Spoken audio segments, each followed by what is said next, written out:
Hello, everybody, and Lashana Tova. Today, the members of your congregation are presenting a reading. It's called The Gates Are Closing, and the author is Merle Feld. There's 10 characters in this play. It's originally supposed to be in person on a bare stage, but due to circumstances beyond our control, we're setting it up this way, and we hope that you enjoy it. The cast of characters include Jake, the rabbi, played by Matt; Becky, Jake's wife, played by Gail; Shimon, an Israeli, played by Eddie; Mindy, a 12-year-old girl, played by Jill; Joan, a social worker, played by Wendy; Murray the Hazen, played by Gary; Jonah Murray's son, played by David; Emily, played by Lynn; Miriam, played by yours truly; and Aaron, Miriam's brother, played by Barry. So I hope you enjoy, and we now present The Gates Are Closing. So let me set up the scene for you. Scene 1 takes place on Yom Kippur night. It's in a synagogue. The ark doors are beautifully carved, floor-to-ceiling wood panels. When the doors to the ark are opened, they reveal a sheer translucent curtain lit from behind. Beyond this curtain can be seen the silhouettes of various sized Torah scrolls. The stage is bare, except for 9 wooden chairs, which poetic license we're not doing. It's hard to believe we've been here 10 years. You don't look scared anymore. Becky, I made the reservations. 2 nights. The room has a canopy bed. It's overlooking the ocean. I thought we weren't going. I want to go. I didn't think your mother could manage. They'll be fine. She just has to give them supper. It'll be good for everyone. I want to be alone with you. Well, I told you, the piece I'm working on is overdue. It can be overdue 2 more days. So why don't we leave now, Jake? You can do Yom Kippur 2 days late. Just tell them you need to be alone with your wife. They'll postpone Yom Kippur for you. They love you, Jake. You really want to have a fight now? No, but out of one side of your mouth, you tell me you're a weaver. Out of the other side, you tell me it's understood my work can always wait. Why can't we go away together? Don't ruin it. We'll talk after Yom Kippur. I don't feel very well. I'm going to sit down. Becky, wait. It'll only take a minute. We don't need to do this standing right here. We always do. Please. For all my sins. Against this woman. Against this man. May I find forgiveness and peace. May we be cleansed by this Yom Kippur and enter the new year together as one, as loving friends.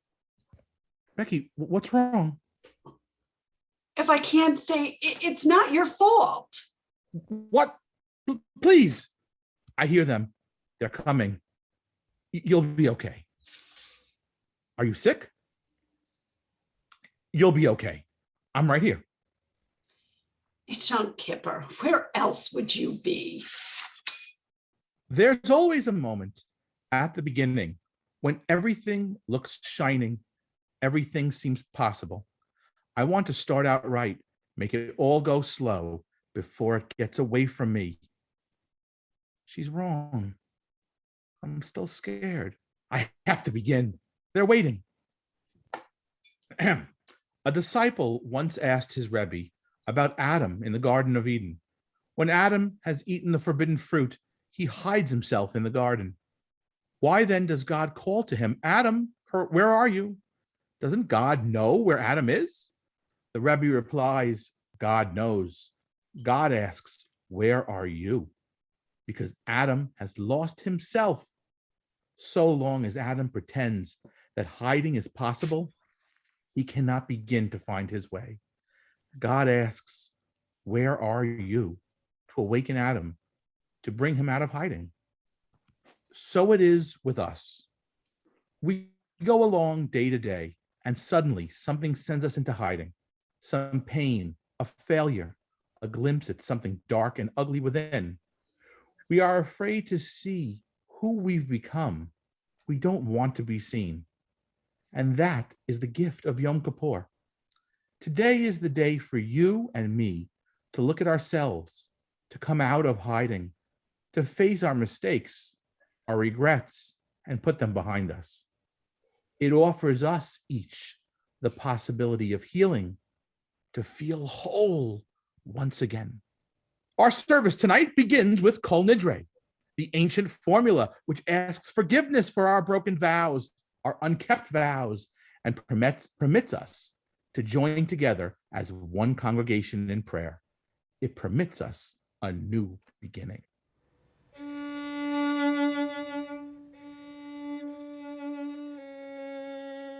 My father would never believe this. He'd say, Shimon, so now you go to shul on Yom Kippur. Now I know you're an American. America. I opened another new store in May. What a year. This summer, we put in a pool. Big pool. All August, Sheila was having poolside parties. Nighttime, noontime, anytime. We even had pool cards printed up. Dip and sip at Sheila and Shimon's. I must have spent $100 a week on liquor. But she loves it. The whole day now. She's shopping, decorating. She loves it. She was a poor kid like me. That business was nothing when I met her. Dry goods, a hole in the wall. I built that business. People talk I married into money. Ha! It was a pushcart business. I did it when I took over in '73. I turned it around. The down vests, the fancy sleeping bags, that fall, '73. If I had left then, if I had gone back to fight in that war, how could I? My father was dying. We were almost bankrupt. I wanted to go back. My father said, we're waiting for you, Dove is fighting. I'm ashamed in front of Dove's family that Dove is fighting again. Dove is in the Sinai again, fighting for his country. In '67, you fought side by side. How can you desert him now? You'll leave him to fight in the Sinai alone. What do I say to his parents? Your son, Dove, is in the Sinai again. And my son, my Shimon, is in New Jersey, minding his father-in-law's store. If I had gone back to fight in that war, David was a baby. Sheila was crying all the time. You can't go. You'll leave me with a baby and my father. How am I going to pay the bills? Tell them you'll come for the next war. Tell your friend Dove you'll come for the next war. Think of what you owe David. You want him to grow up without a father? I don't want to hear you made a pact with your friend Dove. You owe David. You owe your flesh and blood. In 2 years now, David will be in Harvard. The money's in the bank. If he gets in, he'll go to Harvard. It's a good life, all in all, if not for the dream. Twice already this week. Every year, summer ends, the kids go back to school, the dream comes again. My Yom Kippur dream. It's in the desert, Egyptian planes overhead, shooting. It really happened in '67. Just like that, the whole unit was there. But in the dream, it's just Dove. One boy alone, lost, wandering in the desert, and these planes coming at him. Dives flat in the sand. There's no cover. There's not a rock to hide behind. Just sand and sun. I see him so clear. He's crying. In '67, we were attacked. Then our planes came. There was a dogfight, and suddenly all the planes disappeared. But in the dream, In the dream, it's just Dove. He's lying there, and they keep shooting at him, and he's crying. In the dream, our planes never come. Out of the depths I call to you. Hear me, Lord, hear me, and set me free. Who will hear my prayer? Is there a person anywhere who never sins? Remember us that we may live, you who delights in life. Inscribe us in the book of life for your sake. Grant lasting peace to Israel and all people, for you are the God of peace.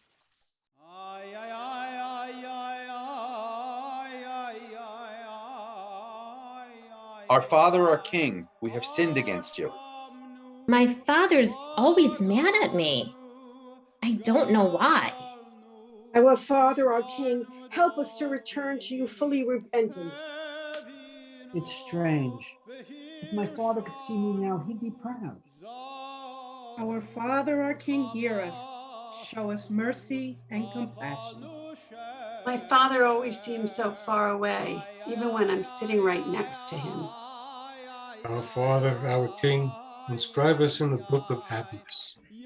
My father felt sinful whenever he enjoyed himself. Eating ice cream, he needed an excuse. I was thirsty, he'd say. Our Father, our King, inscribe us in the book of forgiveness. My father hates me because I settled in America. He hates me, my father. Our Father, our King, rid us of tyrants.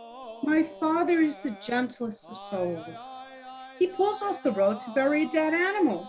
It's written somewhere in the Talmud to do that. The men I know wouldn't do that. Our Father, our King, remember that we are dust. What would my father say if I didn't become a doctor? Oh, our Father, our King, forgive and pardon all our sins. I remember when my father stopped touching me, how he used to hold me. I remember when he stopped. Our Father, our King, grant us a blessed new year. I need my Father's blessing before he dies, but he doesn't know blessing. He doesn't know how to give a blessing. Our Father, our King, we have no king but I love I- my I father. love my Father. Of my Father. We love my Father.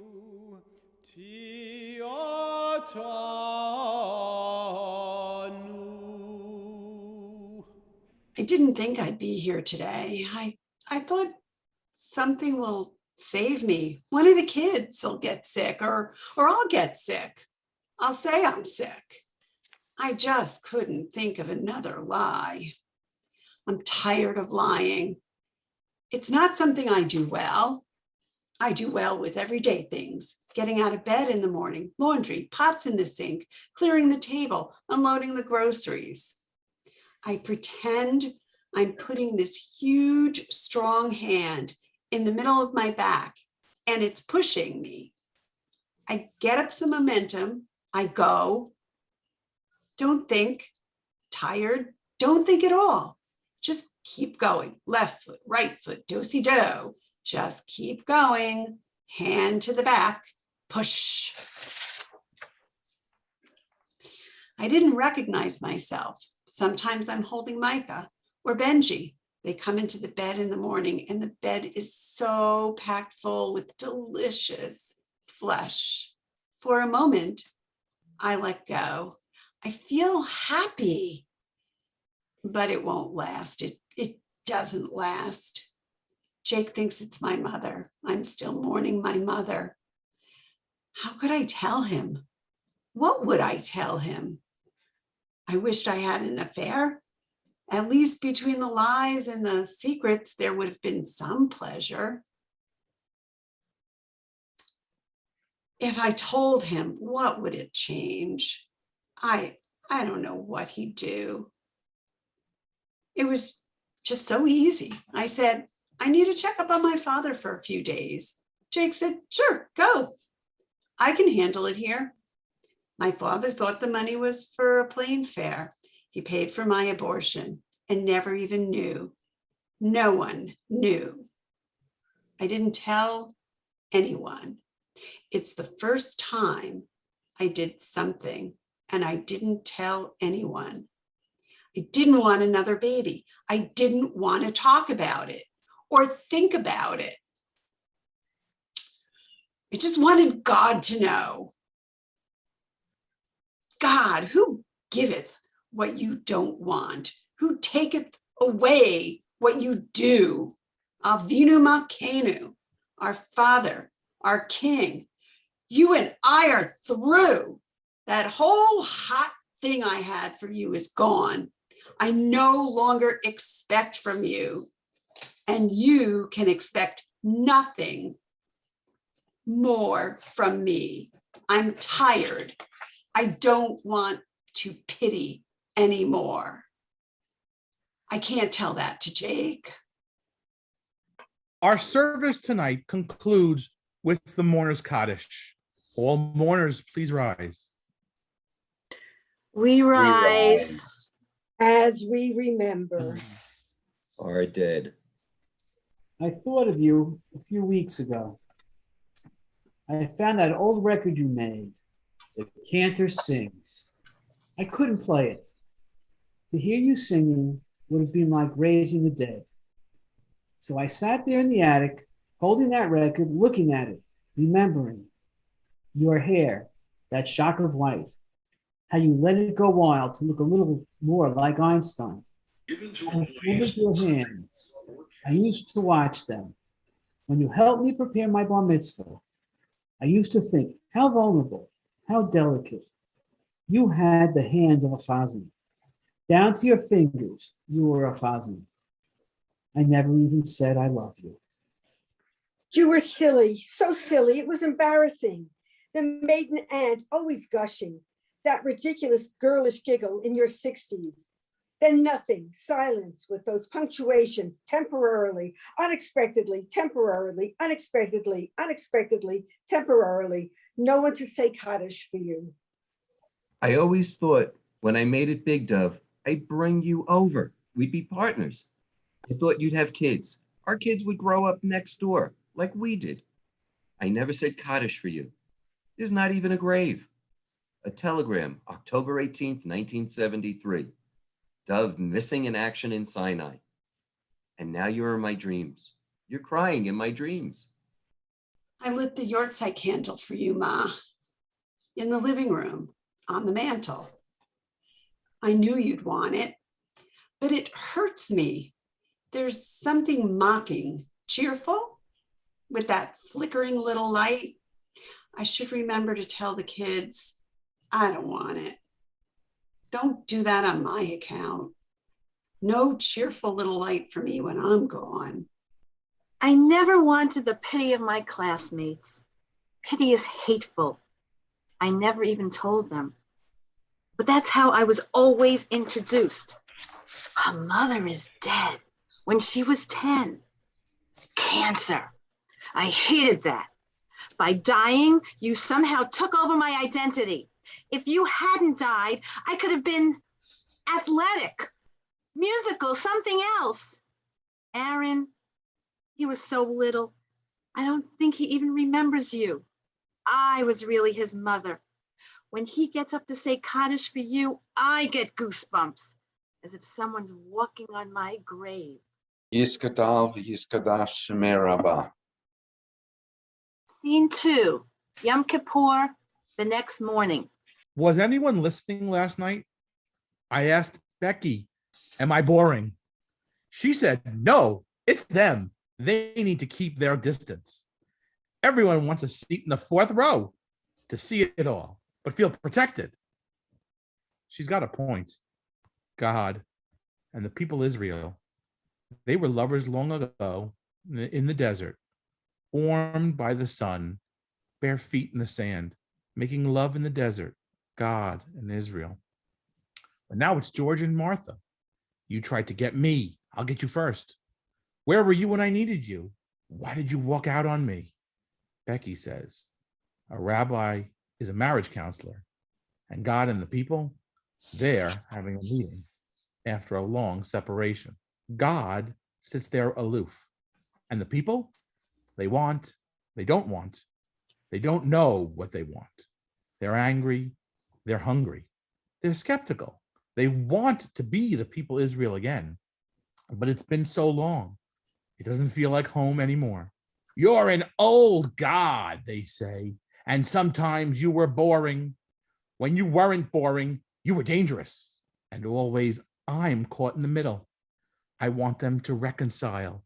But God, like the bridegroom, has his pride. God is shy. Yes, shy. Doesn't come out in public much anymore. I'm supposed to speak for God. Somehow. The Torah reading today speaks of Nadab and Abihu, the sons of Aaron. They took each of them his censer and put fire therein and laid incense thereon and offered strange fire before the Lord, which he had not commanded them. And there came forth fire from before the Lord and devoured them, and they died before the Lord. I don't understand this story. Why are they punished? Are they impure? Drunk? Perhaps they come to overthrow their father, the high priest. Or they're not enough in awe. The text seems to say, you may only approach God as you are commanded, with the proper intent, with the proper offering at the proper time. Not every approach is acceptable. And when you approach God, you are in danger. Our God is multifaceted, creator, warrior, liberator, angry parent, patient teacher. I ask myself, which face of God will I encounter when I come with my offering? I cannot know. In part, this is our supplication on Yom Kippur. I will try to come with a pure heart, with the proper intent. Meet me with tenderness. Enfold me with love. Please, God, when I approach you, do not find my fire strange. All I think about lately is my bat mitzvah. We just got the invitations back. Pink paper with shiny purple letters, the kind you could read with your fingers, except it's not Braille. Miriam Eliza Levinson. No one ever calls me that, just Mindy.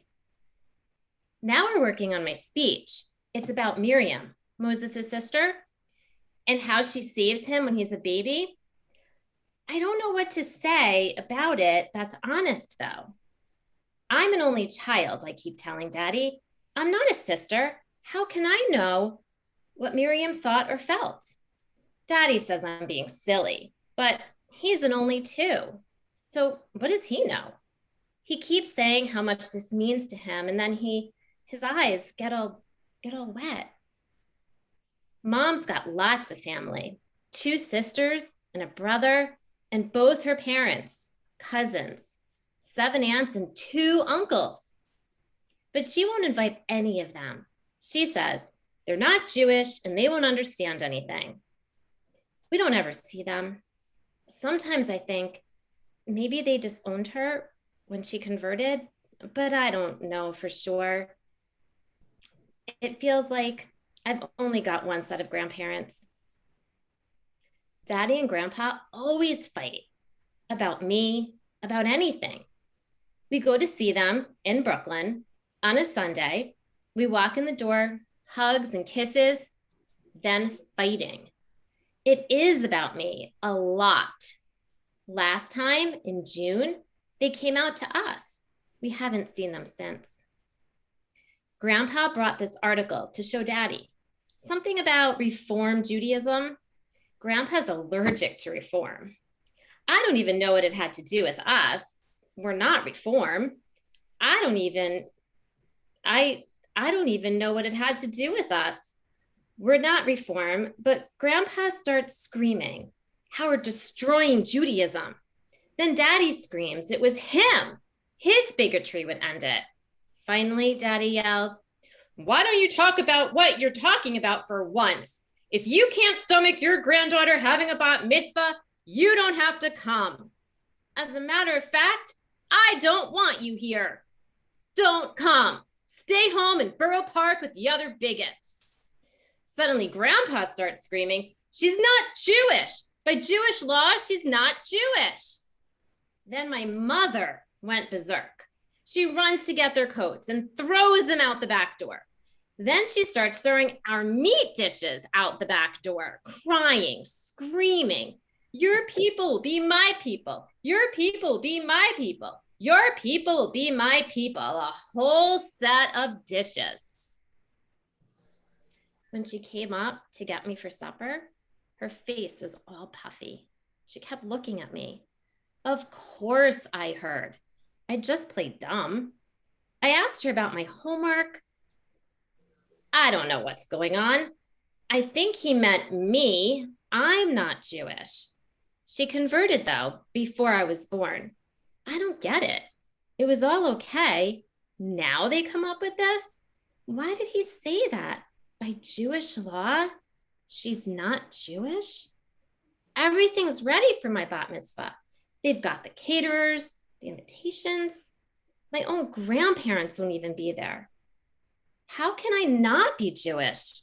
Just like that? You call this a holy day because you're fasting?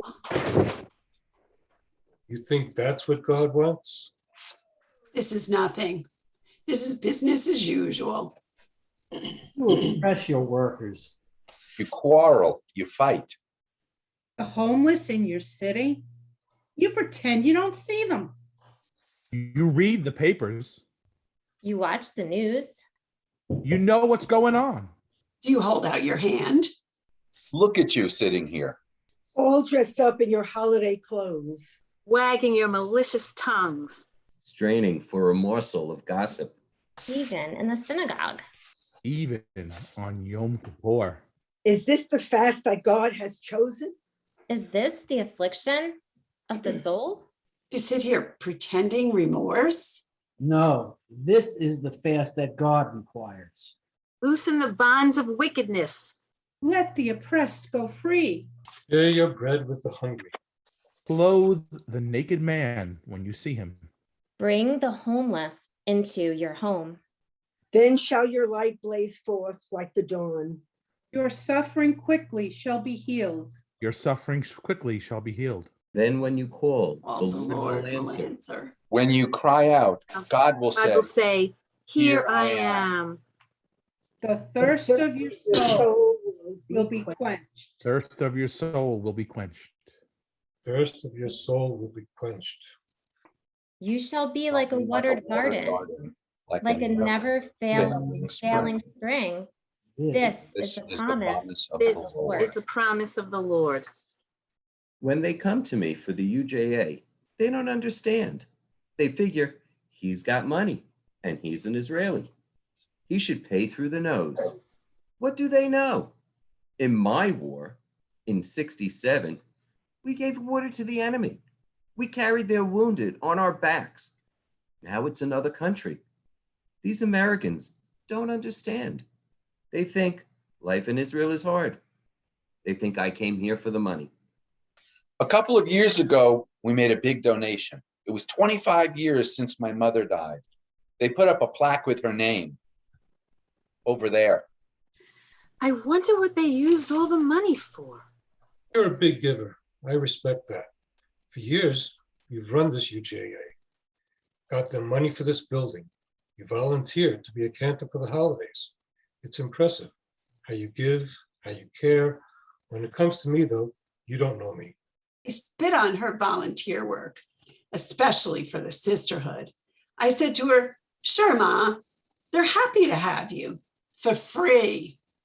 Make them pay. Make them pay you, Ma. Make them count you for this minyan when they're davening." Why was I angry at her? For being a victim? Of course, she never asked them to pay her. She just died feeling small. I made her feel small, not them. I didn't anticipate all the pregnant women. Kids, yes. I just hadn't thought about all the kids on the way. Sarah and Ben told me before I bought the house, they said, "Joan, we want you nearby. It's a lovely town, but there are no singles here. Think about it." I thought about it. I make good money. In the city, I'm throwing it away on rent. And I wanted to say to myself, finally, you bought a couch, a real couch. You bought real silver, service for 8. Buy a house, not some little apartment, buy a house. There is no man in the wings, and if there is, he can find you in New Jersey. What did you think all those years, Joan? That you meet Mr. Special after work at the 97th Street laundromat? Right. Dr. Terrific would be coming out of the Bagel Nosh Sunday morning, just as you were walking in. You'd look at each other through the glass double doors and what? I'll know when my love comes along. I'll know there and then, there and then. 10:15 Sunday morning, right outside the Bagel Nosh, right. Here I am, 38 years old, a homeowner in the suburbs. My mother, Joni, if you want to meet someone, be where the people are. Actually, she hasn't said that for 3 years. She's so frightened both her daughters are still unmarried. She can't talk about it. Her silence hurts me more than her nagging used to. Once she gave up, it was only a matter of time before I gave up. I got too tired pushing myself. Pottery class, the ballet, the new school, the Y, the Minion, the park. Out, Joni, out. Get out where the people are.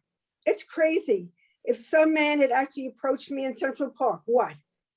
I'd have invited him home for hot chocolate? Right. So here I am, 38 years old, homeowner in the suburbs, shopping, decorating. Everything is so expensive, and I want everything. At least once in my life, I should have everything. That first winter at the center, I went out and bought the kids 20 blanket sleepers. The mothers had said, there's not enough heat. They kick off the blankets at night. That's why they are getting colds all winter. So I went out and bought 20 blanket sleepers. I was always buying them books, Dr. Seuss, Maurice Sendak, and hair ribbons, the rainbow kind, those little dolls with the outfits that come off, trucks for the boys, little racing cars. Sexist. It all gave me so much pleasure. I saw how much I could do without. That drove my mother nuts. You run around in those ugly rubber boots and spend all your money on welfare kids. I didn't need leather boots, a new winter coat every year, oriental rugs and brie, and my hair styled every 3 weeks at $30 a clip. What I needed was to go buy 20 blanket sleepers, hair ribbons, rainbow hair ribbons. It just got harder. New kids, always cold, always appealing. All the kids are our kids. To save one soul is to save a whole world. I gave up. The system will screw them, and the paycheck of one daycare director, it's nothing. So here I am, homeowner in the suburbs, walk to the train, zip into the city, short ride on the subway, try not to look, put in my time, home again for the 7 o'clock news. Like my mother always said, Joni, you can't save the whole world. Who knows? Maybe I'll even meet someone on the train. The concluding morning prayers begin with Hineni.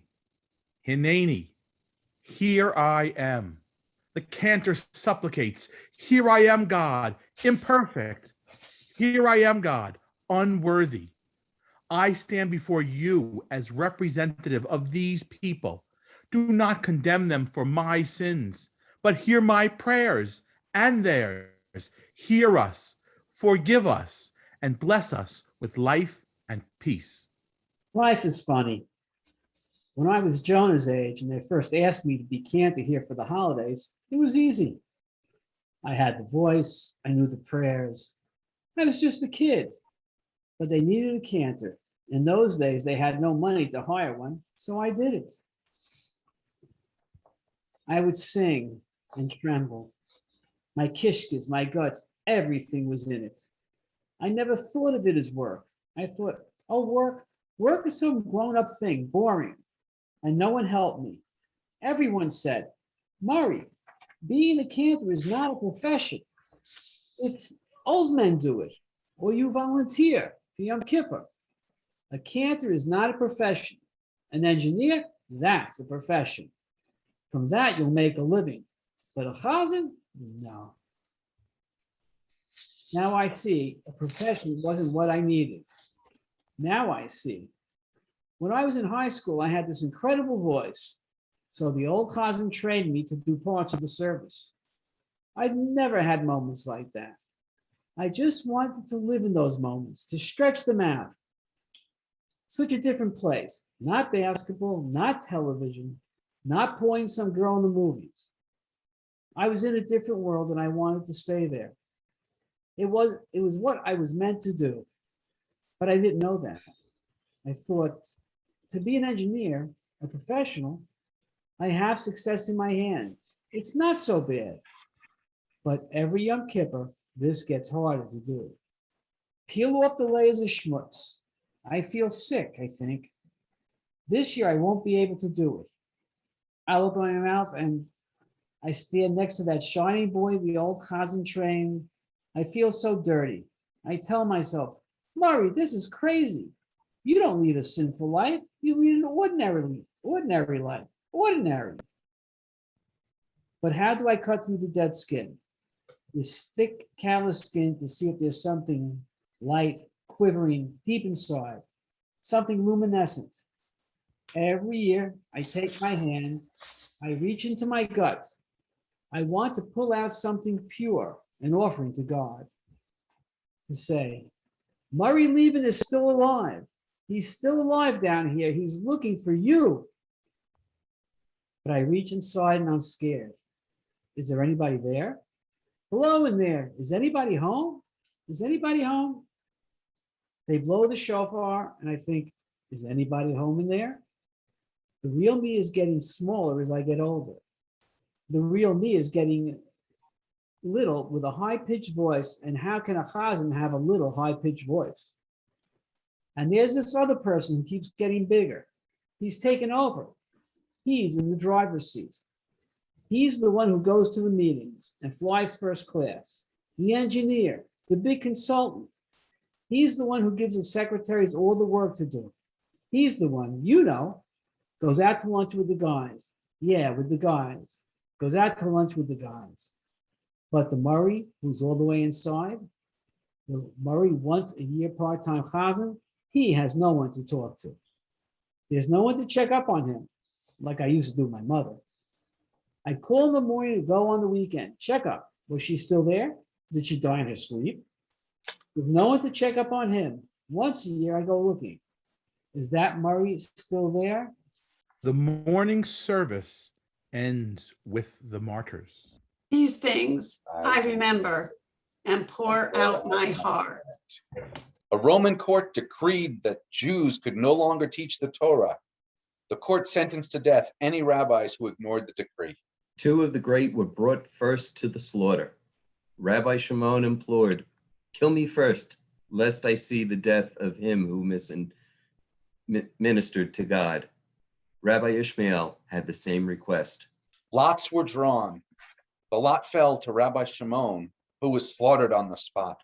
Rabbi Ishmael raised the severed head and cried out bitterly, "How the tongue skilled in the words of Torah now licks the dust." These things I remember. And pour out Pour my out. heart. Rabbi Hanina ben Trajan continued to teach Torah in public, holding a Sefer Torah in his arms. After his capture, they wrapped him in the Torah scroll, piled branches about him, lit them, and placed wet wool over his heart so that he would not die quickly. He told his disciples what he saw. The parchment is burning, but the letters are flying free.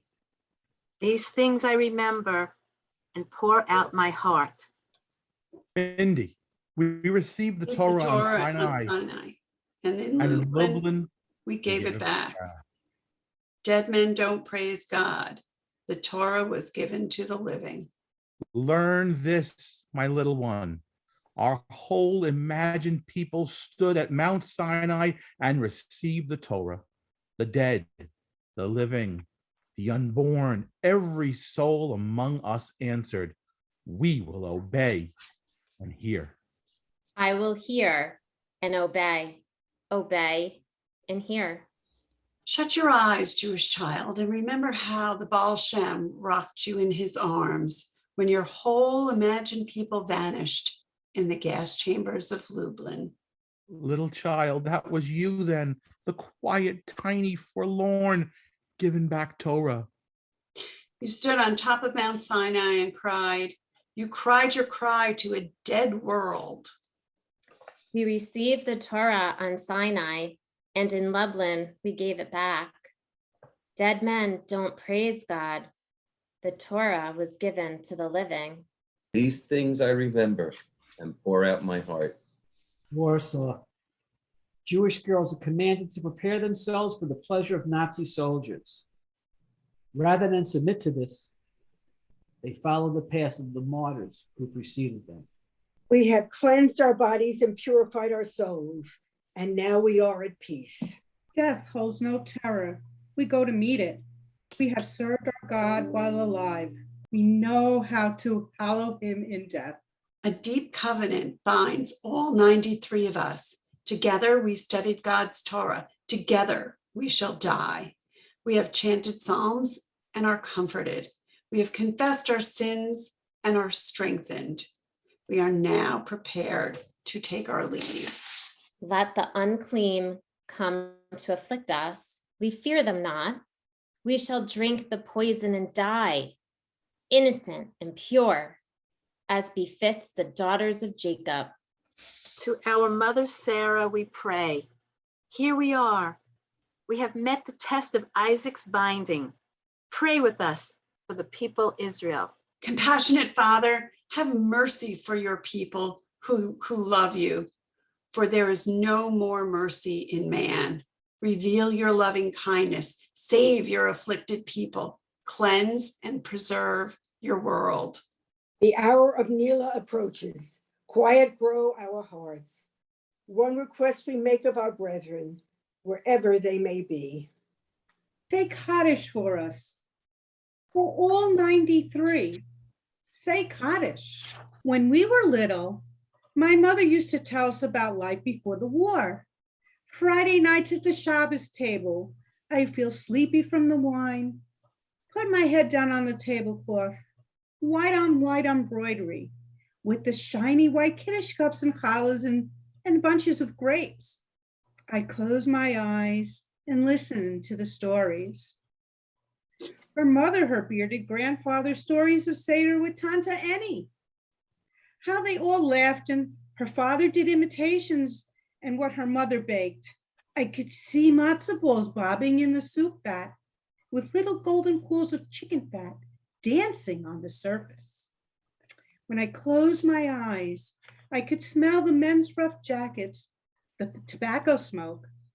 I could see the dark hair piled on the heads of the women, and each with the cameo brooch pinned to the collar of her white lace blouse. I felt warm sitting at the Shabbos table with my mother's family, sleepy from the Kiddush wine. I could block out the ending. On a good night, my mother blocked out the ending too. When I was in college, I saw Long Day's Journey into Night. At the end, Katharine Hepburn, the mother, has had her drug fix. She comes down wearing her wedding gown and talks about being a young girl in the convent school. That was my mother on Friday night with the Shabbos candles, talking to herself back to Hungary, 1925. My father would suddenly reappear from the living room, breaking the magic. My brothers knew their cue. They'd jump up, clear the dishes, and my father would help her, lead her into the bedroom, but not a word between them. Then he'd come back and carry me into bed. In the middle of the night, I'd hear her whimpering. I imagined him beside her, not knowing what to do. Was it better to wake her to Brooklyn 1968, or to stand with her family again in Auschwitz 1944? When I was older, we didn't do that anymore. At the Friday night table, she was afraid of what I'd ask. I wouldn't, though. I couldn't. When she did try to talk about it, I don't know if I blocked it out and never heard it, or heard it and forgot it. Now I feel ashamed. Like she's told me a lot, but I've forgotten. If I ask now she'll see I've forgotten. I'm ashamed to have forgotten. Even now, I don't want to hear it. Even now, in June, on my 23rd birthday, she asked me to dinner. No one else was there. She serves me with her hands shaking. Neither of us is eating pea soup, veal cutlets, mashed potatoes. It's all going from the pot to the serving dish to the plate to the garbage. Sure enough, after she clears the apple strudel. When I was 23, she says, your age. I knew this part when she was 23. They took her to Auschwitz. I knew that. She knew I knew that. When I was 23, she started again. They took us away, my parents and me and your father and my grandparents. I knew all of that. My father escaped and he spent the war in hiding. And my brother and my sister and her family, and they took us all of us. She kept saying that. And she'd look at me meaningfully. She started again. They took all of us. When I was 23, I never told any of you, but you should know. I want you to know, Emily, you're not my first daughter. Then I understood why 2 sons weren't enough for you, why you kept trying after 3 miscarriages, why you were still making babies past 40. You're not my first daughter. And then you cried great racking sobs and I held you and rocked you as if only a daughter who had reached 23 could put her mouth to the wound and suck out some of the poison. Tell me, Mama, who am I named for? Scene 3, Yom Kippur, late afternoon. I don't feel well. I'm going home. Fine. Go. You're not here anyway. It has nothing to do with you. I know it has nothing to do with me. Nothing has anything to do with me anymore. Everything revolves around you. Even on Yom Kippur, all you care about is yourself. That's not fair. I care about the boys. What kind of marriage is this? You're not here. You don't want to go away with me? Fine. I give up. That's fine.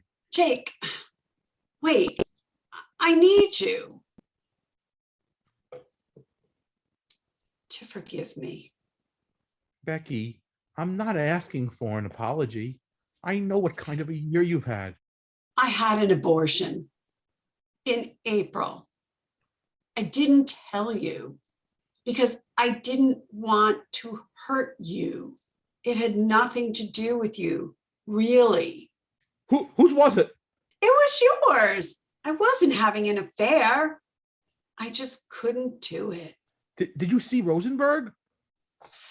Dr. Rosenberg, was there something wrong with it? No, not that I knew of. Just that it was inside me. In April? At Pesach? You'd be giving birth now. I was right. There's just nothing left between us. Because I had an abortion? You abort our child. You don't tell me. What is there left between us? You lie. You hide something like this for months. You go off alone and who are you? I don't know who you are anymore. Don't say that, please. I didn't want to lie. I've always told you everything. I couldn't explain this. I couldn't have another baby. Please, Jake, understand. There's nothing inside me. I'm empty inside. How many times? You don't know. I see a truck coming down the street. I think, just step off the curb. I'm too scared. That's all. With my luck, I'd live. Whatever I do, I can't get out. Things used to make sense to me, little things. I'd cook, the house smelled good, lots of people around the table, a Seder.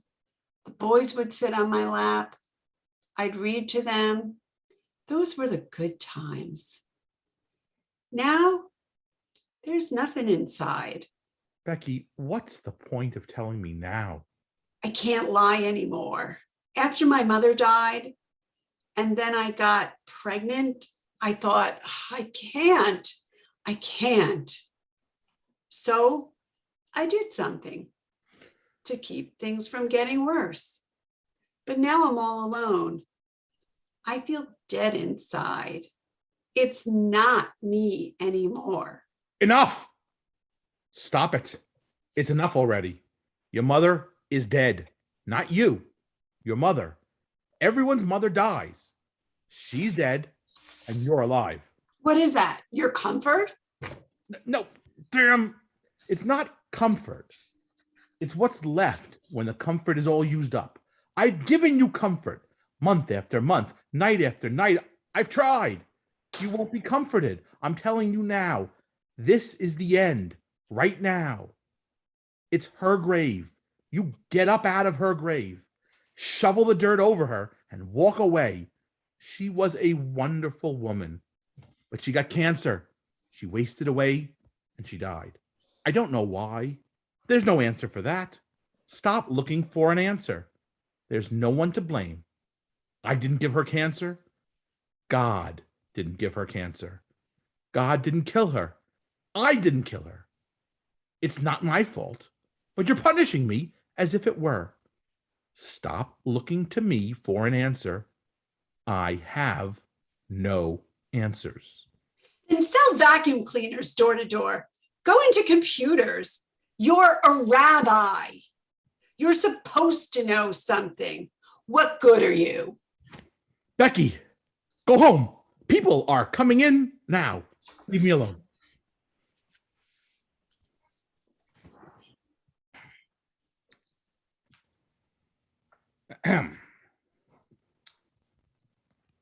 On Yom Kippur, when we hold nothing back, our prayers pass through the gates of heaven and are received. The shadows are long. The gates of prayer will soon be closing.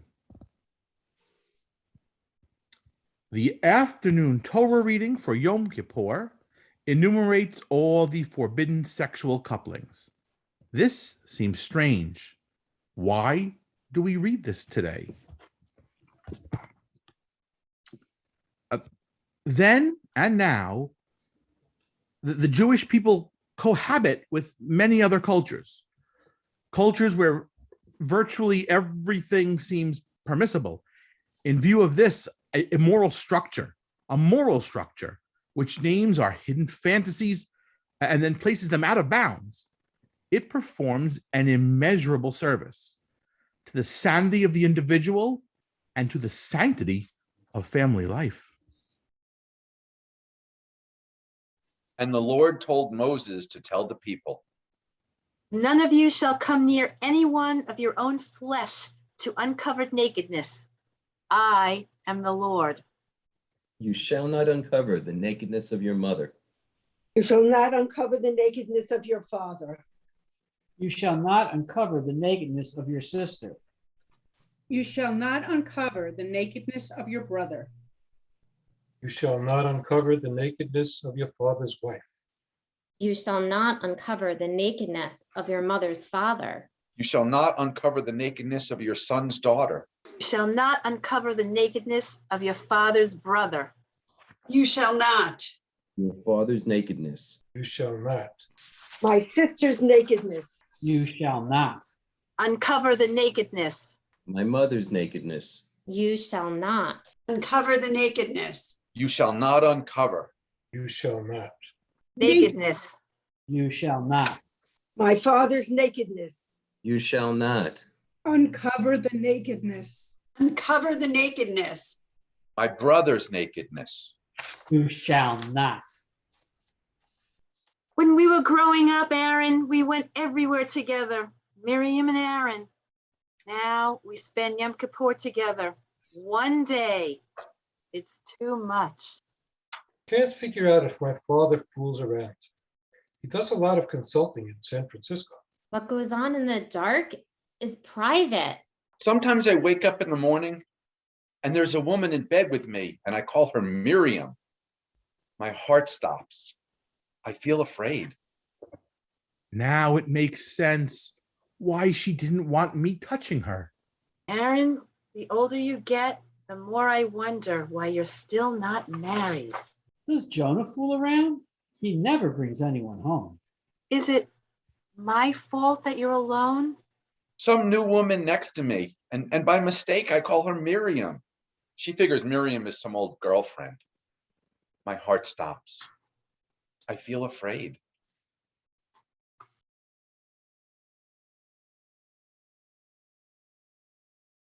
The story of Jonah. God sent Jonah on a mission. Jonah had his work cut out for him. Jonah said, Not me. Get yourself somebody else to do your dirty work. I'm going sailing. And the wind Winds began to blow. blow. and the boat The boat was rocking, rocking, rocking. And they were all all afraid. afraid. And Jonah said, It's me he wants. Throw me overboard. And the sea was enraged. The sea was enraged, and they were afraid. So they threw him overboard. And the sea was calm once more. And Jonah sank deep in the dark, deep in the sea. and a big fish swallowed him up. 3 days and 3 nights, Jonah was in the belly of the whale. He cried out, Oh God, please help me. The water's closed over me and I'm buried in the deep. I'm here in the dark of the dark. And only the drumming of my heart is with me. Release me, God, and I will do your will. So God commanded, and the fish spit him up on dry land. And Jonah went and did as God had told him. But Jonah was angry. He went and sulked in the corner. I want to be left alone. I want God to stop playing around with me. And God thought, Just as I have struggled to learn compassion, so too must Jonah learn to look beyond himself. Guy on my surgical service quit 2 weeks ago. Just disappeared. He'd had the weekend. Monday morning, he just didn't show. Nobody from the hospital even called him. He just redid the work assignments. I called him. Klein, what are you doing? I quit, he says. I just quit. No one can talk to me like that. Screw him. But Klein, you'll never get it work anywhere else. You're flushing it all down the toilet. Go tell him, make something up. He says, you don't understand. I'm not coming back. I'll go to Wharton. I'll get an MBA. Living on coffee and Twinkies. I don't have time to piss. So now we've got his share of the load too. I have fantasies about that, especially in this weather. 4:30 in the morning on the way to the hospital, I feel the air on my face. It's only 6 blocks. I think I'll just keep going home to the shore. That's the fantasy. Just keep going to the shore. Sit on the rocks, watch the waves. I could have gone today. It's a miracle I'm off today. My whole service is Jewish and I draw off. So I should go to services.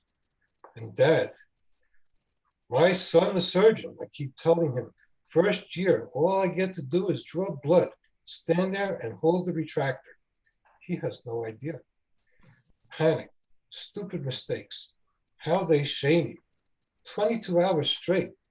I go lie down for 50 minutes and Ruben buzzes me. You've got 3 patients left, Liebman. Well, okay, I'll find a med student to do your work. I know your type. I stand there in surgery, holding the retractor for him 3 hours, 4 hours, and he yells, can't you hold that still? Somebody get me a med student to hold this thing still. Tricks, little tricks you need to survive, like what to eat before surgery. Coke and trail mix gives you energy but doesn't give you the runs. Coffee is murder. So's fruit juice. Coke and trail mix, not just the nuts, that gives you gas. You need just the right combination to stand there for 6 hours every morning. When you gotta go do surgery, get me a med student. Lieben's gotta go potty. You'd never believe that your son, the surgeon, spends 6 hours every morning holding a retractor and praying he doesn't have to take a crap.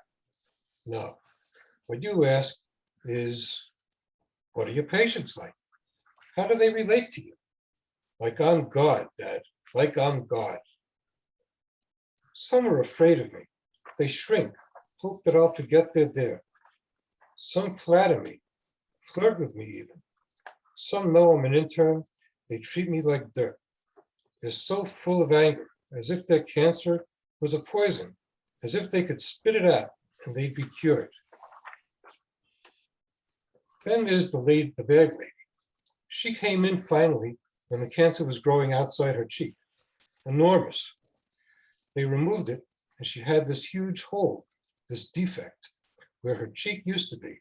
So they swung over a flap of skin from her forehead to graft, but it didn't take. Turned purple and black. They had to remove it. Now she had 2 big defects. So they took off a piece from her shoulder and swung it up to her cheek, but she rejected that flap too. So now she's got 3 big defects and still nothing to take care of the cheek. Meanwhile, she can't eat. It's 5 weeks and she's getting paler and weaker and frailer, and she's my patient, right? So every morning, 5 a.m., my first stop of the day, I gotta go to her room, turn on her light, wake her up. I say, "Good morning, Mrs. Cheek. I've gotta clean your cheek." And I get my dressings and forceps and my scissors and my clamps and pour the peroxide into the basin. I take off the old dressing and I start wiping away the crust and the pus and the saliva and the mucus, and I pick away at the scabs. I scrape the tissue till it bleeds a little, till what's left is a healthy pink.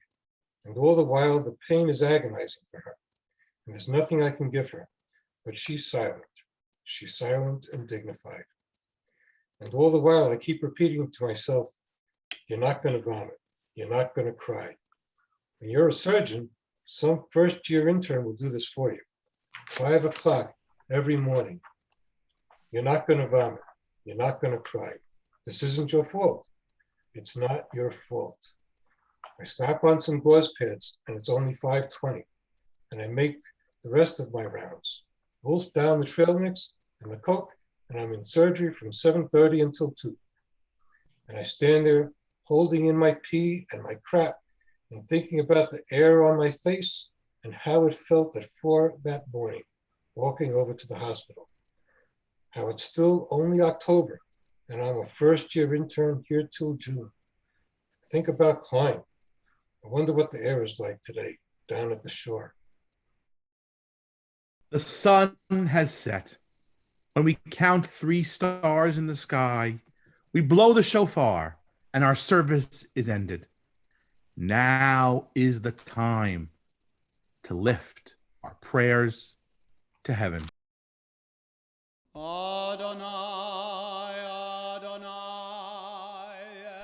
Dove, I loved you. Forgive me that I'm not in the land. That I made it. That I'm alive. Dove, stop crying in my dreams. Rest in peace, Dove. Let me live in peace. How do I get on with my life? This should be the middle of my life, but it doesn't feel like that. It feels like I'm still at the beginning. How do people know what to pray for? Please, God, make peace in my family. I want a family. I won't ask for anything else. Please, I want them all there at my bat mitzvah. It would be so terrible if I met someone at the train. I need a blessing from Murray the Chazan. I'm not walking out of here feeling like Once a year, Murray, I'll hold on to him this time. I won't let him go till he blesses me. When is it my turn? I'm sick of competing with the dead. I was the good little girl. I never complained. But it's finished. I have a right to say it's my turn. I'm alive. You have to bury your dead. If he found a wife, if he got married, I could let go. She'd be responsible. If I found him a wife, wouldn't I be free? One more year. If I make it through this year, I'm home free. I just have to get through this year.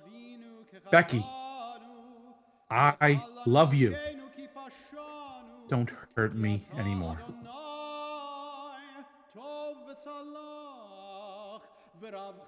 The gates are closing. The shofar will blow.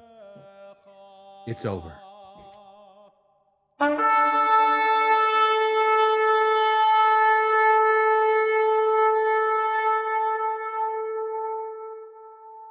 Becky, what do you want? I want you to forgive me, I'm tired. I'm afraid of you. Jake. It's hard to ask for forgiveness. I need some way to come home. I wanted to die. And then I began to feel so small, not life size. It sounds crazy. I was so far away. I couldn't reach far enough to touch anyone.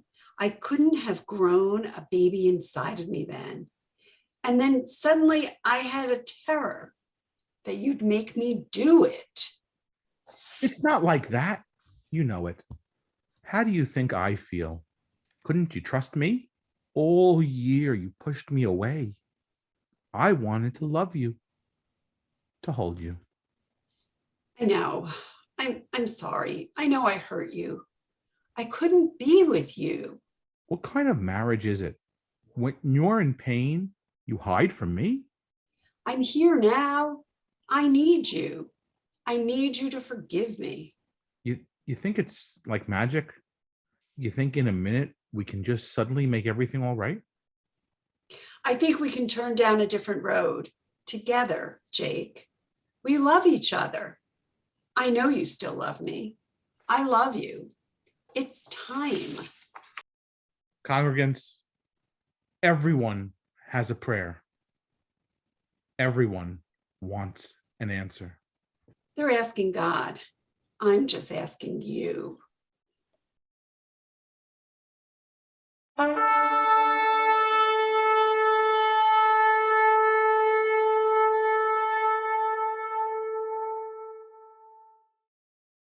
hope that you enjoyed our presentation, and I thank all the actors and Andy, and again, Shana Tova to Rabbi Sarah and Jake and the entire congregation.